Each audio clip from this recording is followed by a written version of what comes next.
Assalamualaikum warahmatullahi wabarakatuh. Kami dari kelompok 10 dan saya sendiri Hartika Rahman dan rekan-rekan saya Iis Suryani dan Alfis Yahrin. Kami akan menjelaskan makalah tentang penataan dan pemetaan dakwah yang dibimbing oleh dosen pengampu Bu Umi Umaisyaro MA. Berikut penjelasan dari kami. Selanjutnya pembahasan. A. Pengertian pemetaan dakwah. Peta secara umum dapat diartikan sebagai gambaran mengenai letak laut, letak gunung, dan sebagainya. Pengertian pemetaan dapat dipahami sebagai berikut. 1. Peta mempunyai pengertian map dalam bahasa Inggris atau dapat diartikan sebagai gambar dari lingkungan, letak, dan batas geografis suatu wilayah yang berbentuk grafis. Kedua, pemetaan mempunyai gambaran sebagai kondisi sosial, ekonomi, dan politik dan agama dalam bentuk narasi atau uraian yang didukung oleh angka baik berbentuk tabel atau data statistik. Dari penjelasan di atas, dapat disimpulkan bahwa pengertian pemetaan dakwah adalah suatu gambaran sistematik dan terinci tentang subjek, objek, dan lingkungan dakwah pada satuan unit daerah. Satuan unitnya dapat meliputi tingkat RT, RW, kelurahan atau desa, bahkan provinsi. Luas dan besarnya satuan unit yang akan diambil sangat tergantung kepada kebutuhan akan data. Adapun gambaran petanya meliputi 1. Deskripsi keadaan. Deskripsi ini dapat dituangkan dalam bentuk uraian dan dalam bentuk tabel, grafik, dan lainnya yang berkaitan dengan setiap komponen. 2. Identifikasi masalah dakwah. Jadi, pada dasarnya pemetaan dakwah merupakan deskripsi suatu daerah yang memuat potensi dari berbagai sudut pandang. Untuk mempermudah berjalannya suatu sistem dakwah demi tercapainya cita-cita dakwah secara efisien dan efektif. Sebuah perencanaan dakwah tidak akan mengenai sasaran jika tanpa didasarkan kepada data bank data yang syahih. Data yang syahih hanya dapat diperoleh dari sebuah penelitian. Penelitian akan menghasilkan bank data yang kemudian dituangkan dalam peta dakwah. Data yang ada dalam peta dakwah dijadikan landasan untuk perencanaan dakwah, riset bank data, peta dakwah.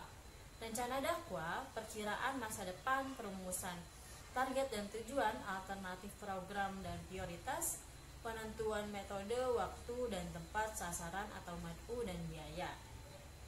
B. Indikator pemetaan dakwah. 1. Gambaran geografis. A. Gambaran tentang keadaan lingkungan. B. Gambaran luas wilayah meliputi. 2. Gambaran kehidupan keagamaan. Gambaran tentang tempat ibadah umat Islam, keadaan tempat ibadah, dan kegiatan keagamaan yang berlangsung. B. Keadaan atau gambaran jumlah penduduk berdasarkan agama meliputi masyarakat beragama Islam dan non-Islam. 3. Gambaran pelaksanaan dakwah. A. Gambaran tentang aktivitas dakwah. B. Gambaran mengenai media dan materi dakwah meliputi sarana dan prasarana dakwah yang digunakan dan pesan yang disampaikan. C. Gambaran organisasi keagamaan dan lembaga keagamaan meliputi program yang dijalankan serta visi dan misinya. C. Urgensi dan pentingnya penyusunan peta dakwah. Dakwah merupakan suatu yang sangat urgent bagi keberlangsungan agama Islam, sebab dakwah telah dilaksanakan oleh Nabi Muhammad SAW dan diteruskan oleh para sahabat, para ulama, dan seterusnya.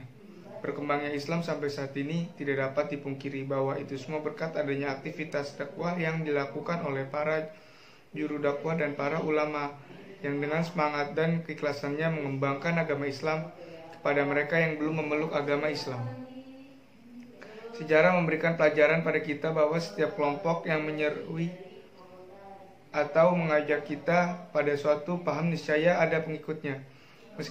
Meskipun paham itu tidak benar atau batil. Aliran atau paham yang batil dapat berkembang dengan penyiaran yang terus-menerus. Sebaliknya, paham yang benar akan luntur jika meninggalkan upaya penyiaran dan dakwah. Karena memang suatu hal tidak akan tersiar dan tersebar dengan sendirinya. melainkan harus ada orang yang menyiarkan dan mendakwahkan hal tersebut. Jelaslah bahwa dengan aktivitas dan dakwah yang dilakukan oleh umat Islam, terutama tokoh-tokohnya, agama Islam mampu menyebar ke berbagai penjuru wilayah dunia. Maka urgensi dakwah di dalam agama Islam begitu amat menentukan bagi masa depan agama ini. Islam tidak akan berkembang dengan baik tanpa adanya aktivitas dakwah. Dakwah dalam konteks persoalan yang kita bicarakan saat ini adalah dipandang sebagai aktualisasi iman yang manifestasikan dalam suatu kegiatan manusia beriman di bidang kemasyarakatan dan yang dilaksanakan secara teratur dan mempengaruhi secara merasa, berpikir, bersikap, dan bertindak dari manusia pada dataran kenyataan individual dan sosiokultural guna mengusahakan terwujudnya agama Islam dalam semua segi kehidupan dengan menggunakan cara tertentu. Dakwah secara umum dimulai dengan pemahaman Islam, sekaligus pemahaman terhadap manusia dan lingkungannya yang merupakan wilayah dakwah. Misalnya tidak hanya persoalan iman dan takwa saja yang kita bicarakan, akan tetapi masa kebelakangan dan kemiskinan, serta bagaimana cara yang tepat untuk mengentaskan umat dakwah dari jerat ini menjadi sangat penting dan tidak mungkin kita pisahkan dari permasalahan dakwah. Namun prioritas permasalahan yang akan kita pecahkan perlu kita tangkap agar perpecahannya tidak terlalu melebar atau bahkan tidak dapat dipecahkan. Jadi, di sini pentingnya pemahaman kita tentang dibuatnya prioritas terhadap permasalahan yang dihadapi umat yang unsur-unsurnya perlu diketahui para dai ataupun penyuluhan agama dan pengelola dakwah. Oleh karena itu, peta dakwah merupakan sajian data di sekitar permasalahan ini. D. Konsep pemetaan dakwah. Secara kewilayahan, dakwah berhadapan dengan berbagai macam situasi dan kondisi. Secara lingkungan geografis ada pegunungan, pedalaman, perkebunan, pesisir, pedesaan, transisi perkotaan, metropolitan, megapolitan, marginal, dan guru. Secara lingkungan ekonomis ada masyarakat produksi, masyarakat distribusi, masyarakat konsumen, miskin, menengah kaya. Secara lingkungan sosial ada lingkungan perumahan, real estate, dan perkampungan. Secara lingkungan keagamaan ada masyarakat total Islam, masyarakat mayoritas Islam, masyarakat sebanding, dan masyarakat minoritas. Secara lingkungan aliran pemikiran keagamaan ada ragam masyarakat, aliran teologi, aliran fikih, aliran tasawuf, aliran pergerakan dakwah, dan sebagainya. Secara kelompok masyarakat, melalui data Kemenak tahun 2019 telah memberikan langkah identifikasi atau awal mengenai ragam sasaran dakwah. Berdasarkan ragam sasaran dakwah kemasyarakatan, Kemenak mengidentifikasi beragam kelompok masyarakat yang menjalani sasaran dakwah. Kondisi wilayah objek dakwah yang beragam tersebut memerlukan bantuan manajerial, karena manajemen merupakan pembantu seseorang dalam memecahkan masalah-masalah yang hadapi manusia, khususnya dalam mengupayakan efektivitas dan efisiensi yang apa yang diperbuatnya. Sesuai dengan pendapat Yerteni, bahwa manajemen dakwah adalah manajemen suatu proses penetapan dan pencapaian tujuan-tujuan tertentu melalui proses. Perencanaan secara ringkas berarti suatu rangkaian proses kegiatan menyiapkan dan menentukan seperangkat keputusan mengenai apa yang diharapkan terjadi dan apa yang akan dilakukan. Langkah perencanaan yang demikian dalam hal ini erat dikaitankan dengan kegiatan pemetaan. Suatu kegiatan yang apabila dikaitkan dengan dakwah, maka ia menjadi pemetaan dakwah.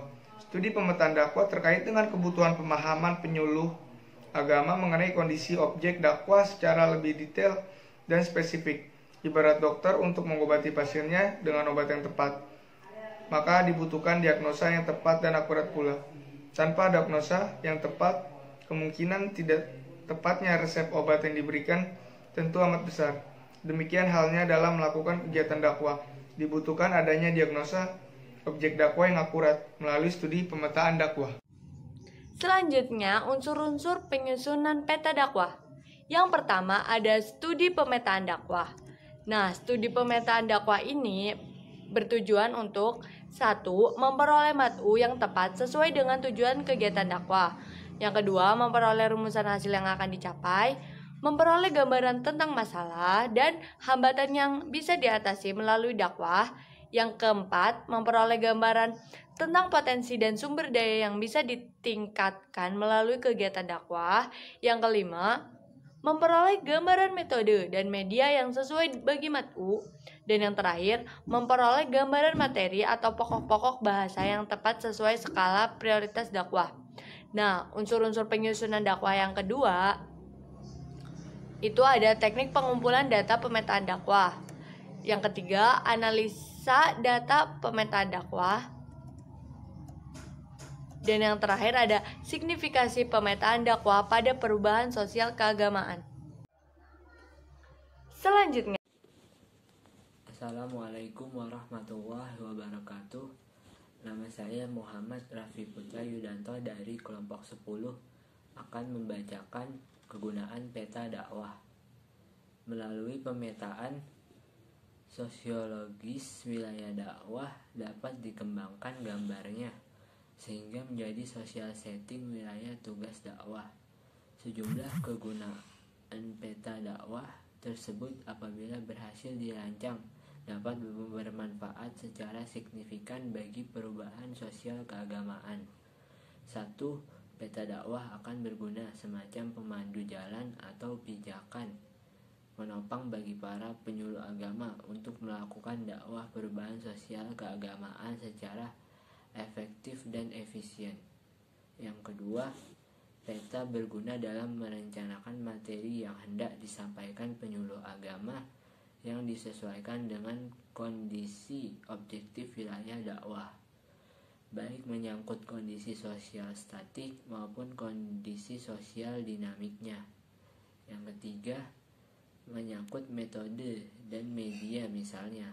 Tentu berbeda antara metode dan media dakwah di kalangan pendidikan tinggi dan pendidikan rendah, atau antara masyarakat perkotaan dengan masyarakat pedesaan.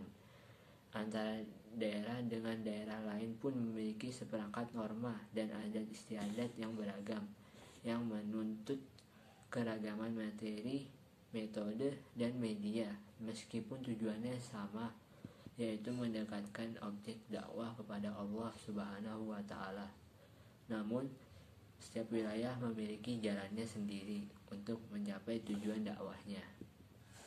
Dengan kata lain, kegiatan dakwah akan mencapai sasaran manakala berlangsung sesuai dengan kondisi dan situasi masyarakat yang menjadi objek dakwah. Jika tidak ada pengetahuan yang memadai tentang kondisi dan situasi objek dakwah, akan menjadi sebab awal gagalnya kegiatan dakwah tersebut. Penyuluh agama akan terjebak pada kegiatan dakwah yang terpisah dan tidak nyambung dengan kondisi dan situasi masyarakat sasaran dakwah. Kondisi masyarakat yang dimaksud adalah kondisi internal masyarakat tersebut, sedangkan yang dimaksud situasi masyarakat adalah keadaan faktor-faktor yang mempengaruhi keadaan internal masyarakat. Peta sosiologis di atas juga untuk menghindari penyuluh agama dari buta budaya yang dapat menghantarkan penyuluh agama pada posisi yang tidak tepat sebelum ia melakukan kegiatan dakwah, sedangkan ketidaktepatan pada awal kegiatan akan menimbulkan ketidaktepatan pada langkah-langkah berikutnya. Oleh karena itu, pengetahuan tentang nilai-nilai maupun kearifan lokal akan menjadi bekal yang sangat bermanfaat untuk masuk ke relung-relung sosiologis dan psikologis mereka. Lebih lanjutnya, ia akan berguna untuk penyuluh agama guna mempersiapkan materi yang tepat, metode yang tepat, media yang tepat, dan tujuan yang tepat. Sehingga dengan berbagai ketepatan di atas, kegiatan dakwah dapat berjalan secara konstruktif bagi kemajuan masyarakat yang bersangkutan. Pengetahuan penyuluh agama tentang IPM misalnya akan berimplikasi pada penyampaian materi, metode, dan media yang disampaikan. Begitu juga pengetahuan tentang tingkat pemahaman dan pengamalan agama juga akan menjadi bekal yang penting bagi seorang penyuluh agama. Setidaknya ia akan mewaspadai penyampaian materi sensitif yang dapat menimbulkan ketegangan. Jika materi tersebut disampaikan secara vulgar, wawasan akan keragaman pemahaman keagamaan dapat mengilhami dan mendorong penyuluh agama untuk menyampaikan materi dakwah yang lebih bersikap toleran dan penghargaan terhadap perbedaan tanpa mengesampingkan aspek inti ajaran.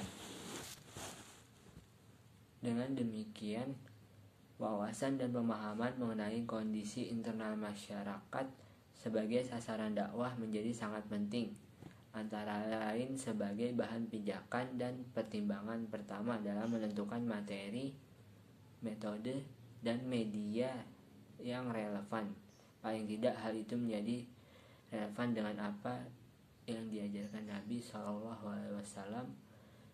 Ajak bicaralah mereka sesuai dengan tingkat pemikiran mereka.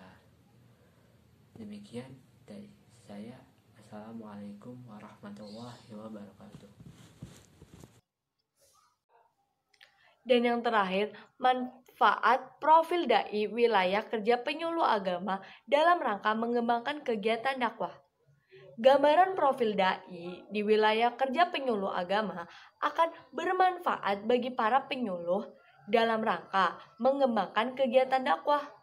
Dengan cara ini, penyuluh agama akan mengetahui profil dai yang selama ini berkiprah di tengah masyarakat yang menjadi wilayah tugasnya, sekaligus untuk mempelajari sejumlah keutamaan yang telah didedikasikan mereka kepada masyarakat dan mengetahui aspek-aspek apa yang masih belum tergarap atau masih lemah digarap oleh para penyuluh agama di sana. Terus, para dai pada dasarnya adalah mitra para penyuluh agama. Dengan mengetahui profil dai, maka penyuluh agama akan mengetahui berapa kekuatan jumlah mitra kerja mereka sebagai penyuluh agama. Kesimpulannya, peta dakwah merupakan hal yang sangat penting. Dengan adanya peta dakwah, seorang dai akan lebih mudah menentukan sasaran dakwah dan memahami mat'u atau objek yang akan dia dakwahi. Kehidupan masyarakat sebagai sarana dakwah dewasa ini semakin kompleks dan menuntut perlunya perubahan paradigma strategi dakwah Islam. Dunia hari ini sebenarnya menitipkan harapan besar terhadap dakwah Islam. Setelah komunisme runtuh, masyarakat kontemporer hampir binasa oleh moralitas yang mudah dan terjadi friksi atau perpecahan besar dalam peta kekuatan dunia. Agama Islam justru semakin diminati oleh seluruh kalangan di dunia ini. Demikian materi dari kelompok 10. Kurang lebihnya kami mohon maaf. Kami akhiri, wabillahi taufiq wal hidayah. Wassalamualaikum warahmatullahi wabarakatuh.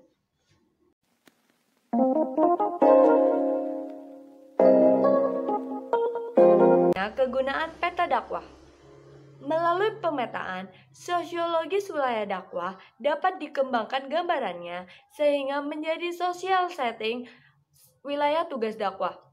Sejumlah kegunaan peta dakwah apabila berhasil dirancang dapat bermanfaat secara signifikan bagi perubahan sosial agama. Peta dakwah kegunaannya itu ada 3. Yang pertama, peta dakwah akan berguna semacam pemandu jalan atau pijakan. Yang kedua, peta berguna dalam merencanakan materi yang hendak disampaikan penyuluh agama yang disesuaikan dengan kondisi objektif wilayah dakwah. Dan yang ketiga, menyangkut metode dan media. Dan yang terakhir, manfaat profil dai wilayah kerja penyuluh agama dalam rangka mengembangkan kegiatan dakwah. Gambaran profil dai di wilayah kerja penyuluh agama akan bermanfaat bagi para penyuluh dalam rangka mengembangkan kegiatan dakwah.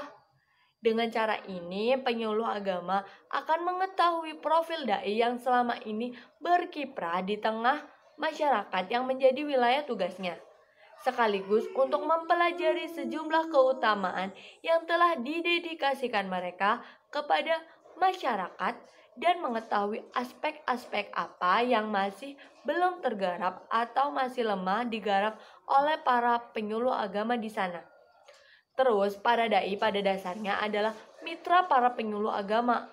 Dengan mengetahui profil dai, maka penyuluh agama akan mengetahui berapa kekuatan jumlah mitra kerja mereka sebagai penyuluh agama. Kesimpulannya, peta dakwah merupakan hal yang sangat penting. Dengan adanya peta dakwah, seorang dai akan lebih mudah menentukan sasaran dakwah dan memahami mat'u atau objek yang akan dia dakwahi.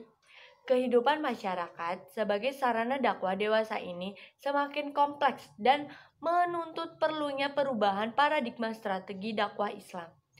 Dunia hari ini sebenarnya menitipkan harapan besar terhadap dakwah Islam. Setelah komunisme runtuh, masyarakat kontemporer hampir binasa oleh moralitas yang mudah dan terjadi friksi atau perpecahan besar dalam peta kekuatan dunia. Agama Islam justru semakin diminati oleh seluruh kalangan di dunia ini. Demikian materi dari kelompok 10. Kurang lebihnya kami mohon maaf. Kami akhiri, wabillahi taufiq wal hidayah. Wassalamualaikum warahmatullahi wabarakatuh.